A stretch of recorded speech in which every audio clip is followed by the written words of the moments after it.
Dear friends, நம்ம சின்ன தோட்டம் ரோஸ் தோட்டம் வச்சுருக்குறேன்.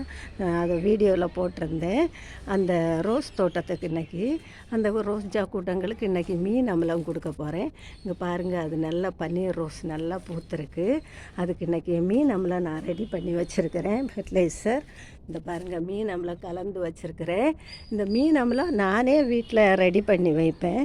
இந்த மீன் அமிலத்தை அந்த மீன் அமிலம் உரத்தை இன்றைக்கி கொடுக்க போகிறேன். இங்கே பாருங்கள், ரோஸ் கொடி ரோஸ் இது பூத்துருக்கு.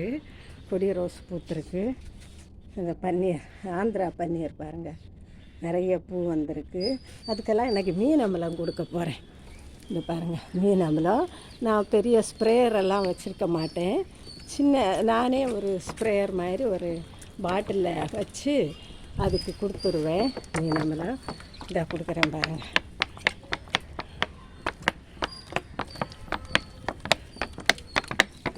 மீன் அமிலத்தை கொடுத்தோன்னா இந்த மீன் அமிலம் ரொம்ப நல்லது.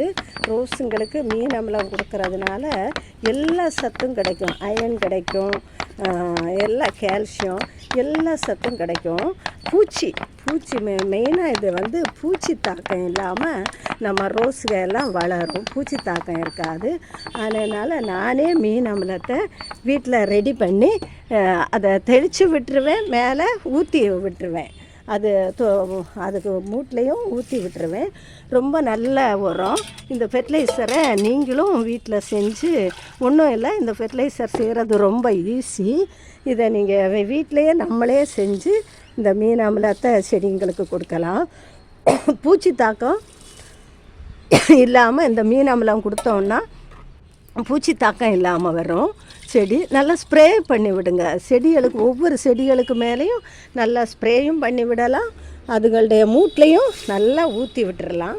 அந்த மாதிரி செஞ்சோன்னா நமக்கு ரொம்ப பலனை கொடுக்கும், நிறைய பூவை கொடுக்கும், நிறைய செந்தளிர் வரும். இந்த வீடியோவை உங்களுக்கு பகிர்ந்துக்கொண்டு ஒரு நாள் இந்த மீன் அமிலம் ஃபெர்டிலைசர் செய்கிற வீடியோவை உங்களுக்கு போடுறேன். அது ரொம்ப ஈஸி. இந்த வீடியோ உங்களுக்கு பிடிச்சா ஷேர் பண்ணுங்கள், லைக் பண்ணுங்கள், சப்ஸ்கிரைப் பண்ணுங்கள். நன்றி, வணக்கம். God bless you.